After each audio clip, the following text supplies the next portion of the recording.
Portugal Cove, Newfoundland, about to head over to Bell Island. We've heard rumors of fairies that live on Bell Island that abduct people and get into all kinds of trouble. So we're going to investigate.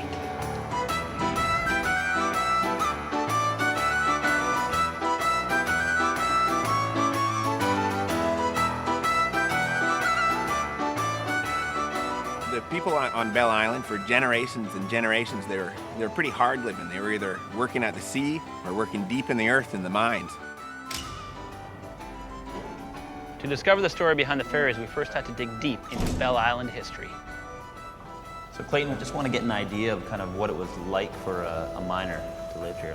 Well, first of all, they were pretty well working in complete darkness back in 1902, and started out with a candle in their hat, and it ended up with a little battery-operated light like we have now. They were in, cold, damp conditions, certainly, and by the time they reached the bottom of the mines, they were 1,700 feet below the sea level. I mean, it was perfect conditions for telling ghost stories. Yeah. A lot of miners had superstitions about fairies, and it's something they'd brought over from Ireland and the leprechauns, and they've kind of evolved their own kind of fairies here in Newfoundland. There were adults who firmly believed that, fairies existed. And there was one story of a man, he didn't believe. He said, no, he said, I don't believe in the fairies. And his buddy was telling him a story, and the old guy said, look, if there's any such thing as fairies, Dad blab 'em. Dad blab 'em? Is that a new swear word? Yeah, what is that? He didn't want to swear on the fairies just in case it was true. There's certain safety standards you have to observe when you're going into a mine deep into the earth. So Clayton set us up with some hard hats. Frank became Karen, and I became Amanda. Hey, Amanda, want to go look for fairies? Sure, Karen. Let's go.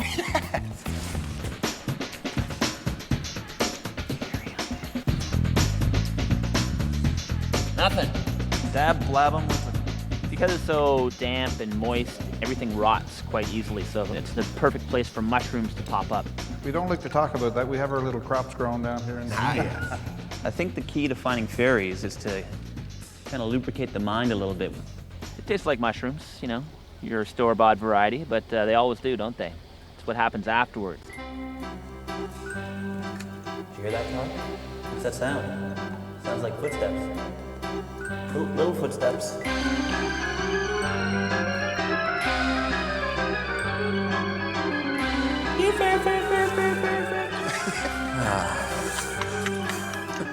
How you feeling, Karen? Feeling kind of funny now, Amanda.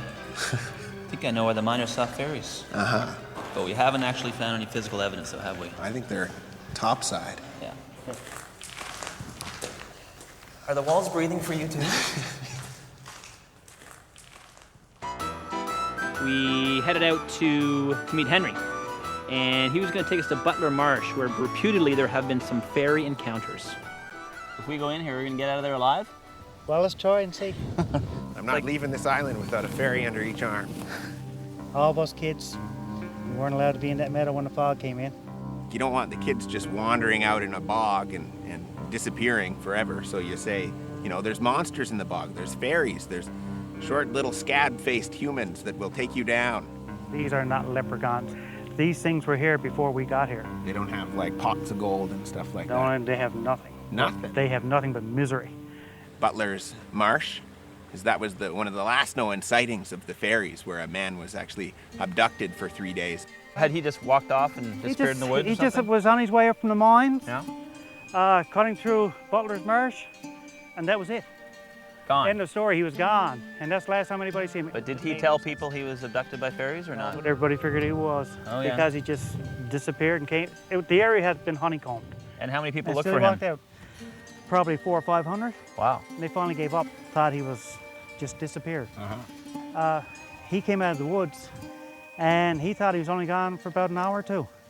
But when he came out, he was different. So Henry, what do you mean by different? So he could never work in the mines again. So if we want to go fairy hunting right now, where's the best place to go? Well, I could show you a path where you could go fairy hunting. Right. No promises. And if you get caught, you're on your own. Let's look for... What the hell's that? This is fairy readiness. I'm protected now. How are you protected? I'd read that you could, if you reverse your clothes, you have utter protection from fairies. You are vulnerable. It's got jack squat. I need some bread. What's bread gonna do? You eat it? Well, you throw it into the woods and it distracts the fairies. Breaded beaver, fairy hunter. Let's go fairy hunting! Hunting fairies!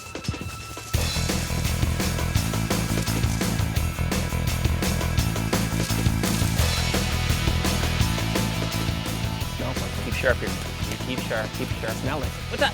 Fairies!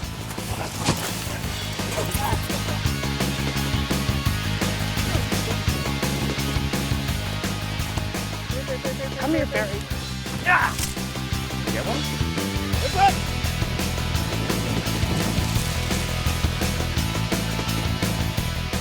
Want some bread? It's really good. Yeah. That's it.